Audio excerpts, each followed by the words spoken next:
नमस्कार दोस्तों। तो आज की इस वीडियो में 18 जून 2025 के फर्स्ट शिफ्ट के आरआरबी एनटीपीसी 2025 का एनालिसिस लेकर आया हूं।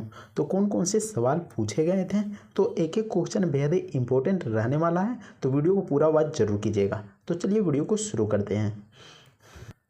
तो पहला सवाल में पूछा गया था कि बिंदुसार एक महान राजा खालिस्तान के पुत्र थे। तो बिंदुसार किसके पुत्र थे? तो इसका जवाब हो जाएगा चंद्रगुप्त मौर्य के पुत्र थे। ऑप्शन बी बिल्कुल सही जवाब हो जाएगा, चंद्रगुप्त मौर्य के पुत्र थे। तो यहाँ पर देख सकते हैं कि बिंदुसार जो कि चंद्रगुप्त मौर्य के पुत्र हुए थे, और चंद्रगुप्त मौर्य ने मौर्य वंश की स्थापना किया था। और कब किया था? तो 321 ईसा पूर्व में किया था। और किसको हराकर किया था? तो नंद वंश के शासक धनानंद को हराकर मौर्य साम्राज्य की स्थापना किया था। इसके अलावा बिंदुसार के कई पुत्र थे, लेकिन जो अशोक था वह बहुत ही ज़्यादा महान और एक प्रसिद्ध शासक के रूप में उभरा था। तो आपको ध्यान रखना है कि बिंदुसार का पुत्र जो कि अशोक था।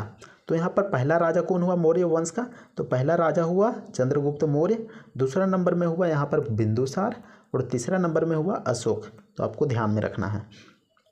नेक्स्ट क्वेश्चन में पूछा गया कि भारतीय संविधान का अनुच्छेद 43B खालिस्तान प्रदान करता है।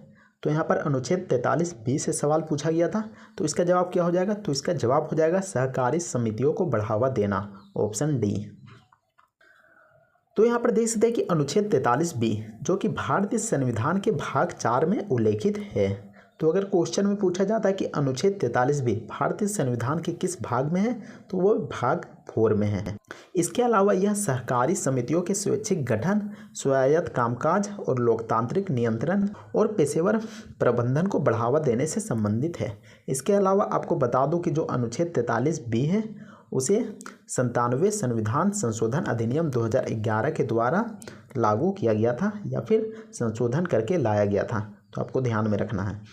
नेक्स्ट क्वेश्चन में पूछा गया है कि 2025 में बीसीसीआई के पोली उमरिगर पुरस्कार की सर्वश्रेष्ठ अंतर्राष्ट्रीय महिला क्रिकेटर को दिया गया था।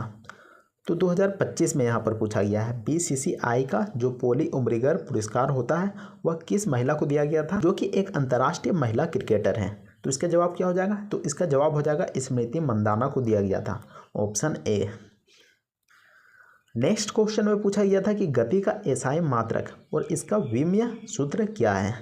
तो गति का जो एसआई मात्रक है वह मीटर प्रति सेकेंड है। इसके अलावा जो विमीय सूत्र है तो यहाँ पर देख सकते हैं MLT है। अगले क्वेश्चन में देख सकते हैं कि ASCII का पूर्ण रूप क्या है। तो ASCII का फुल फॉर्म पूछा गया था। तो इसका फुल फॉर्म क्या है? तो इसका जवाब दे सकते हैं ऑप्शन नंबर डी बिल्कुल सही जवाब हो जाएगा, American standard code for information interchange, option D. तो यहाँ पर देख सकते हैं कि ASCII का पूर्ण रूप American standard code for information interchange है।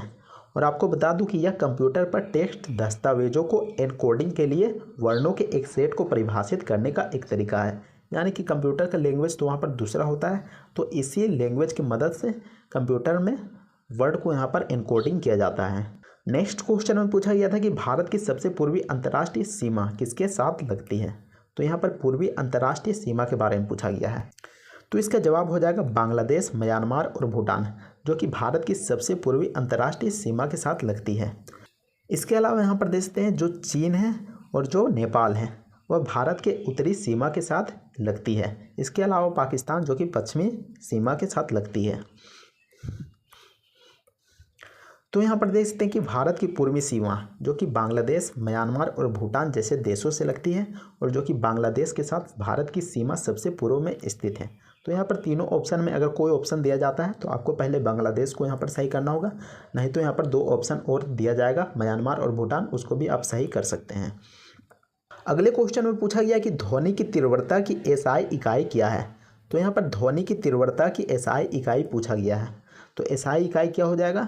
तो इसका जवाब हो जाएगा वाट प्रति वर्ग मीटर, ऑप्शन ए बिल्कुल सही जवाब हो जाएगा। तो यहाँ पर देख सकते हैं कि जो ध्वनि की तीव्रता की एसआई इकाई है वह वाट प्रति वर्ग मीटर है। हालांकि जो ध्वनि का स्तर को मापने के लिए किसका इस्तेमाल किया जाता है, तो उसका मापने के लिए डेसिबल का इस्तेमाल किया जाता है, जो कि एक लघु गणक इकाई है। नेक्स्ट क्वेश्चन में देखते हैं कि 2025 में इसरो के वर्तमान अध्यक्ष कौन हैं। तो 2025 से एक सवाल पूछा गया था जो कि इसरो के वर्तमान अध्यक्ष कौन थे, ये पूछा गया था। तो इसका जवाब हो जाएगा भारत सरकार ने भारतीय अंतरिक्ष संगठन, जो कि इसरो के नाम से भी जानते हैं, के वरिष्ठ वैज्ञानिक, जो कि एक वैज्ञानिक है, वी नारायणन को इसरो का 11वां अध्यक्ष और अंतरिक्ष विभाग का सचिव नियुक्त किया है। तो आपको ध्यान रखना है कि वी नारायणन को इसरो का 11वां अध्यक्ष और अंतरिक्ष विभाग का सचिव नियुक्त किया गया है। नेक्स्ट क्वेश्चन में देखते हैं कि भारत का सबसे पूर्वी दर्रा कौन सा है। तो भारत का सबसे पूर्वी दर्रा कौन सा है, तो इसका जवाब हो जाएगा दीफू दर्रा, जो कि भारत का सबसे पूर्वी दर्रा है। तो यहाँ पर देख सकते हैं कि भारत का सबसे पूर्वी दर्रा जो कि दीफू दर्रा है और यह अरुणाचल प्रदेश में स्थित है। तो जो दीफू दर्रा है वह भारत का पूर्वी दर्रा है और यह कहाँ, किस राज्य में स्थित है, तो यह अरुणाचल प्रदेश राज्य में स्थित है और यह म्यांमार को जोड़ती है। तो उम्मीद करते हैं कि आपको यह वीडियो पसंद आया होगा। अगर वीडियो पसंद आता है तो वीडियो को लाइक कीजिएगा और चैनल को भी जरूर सब्सक्राइब कर लीजिएगा। तो मिलते हैं नेक्स्ट वीडियो में, तब तक के लिए जय हिंद, वंदे मातरम।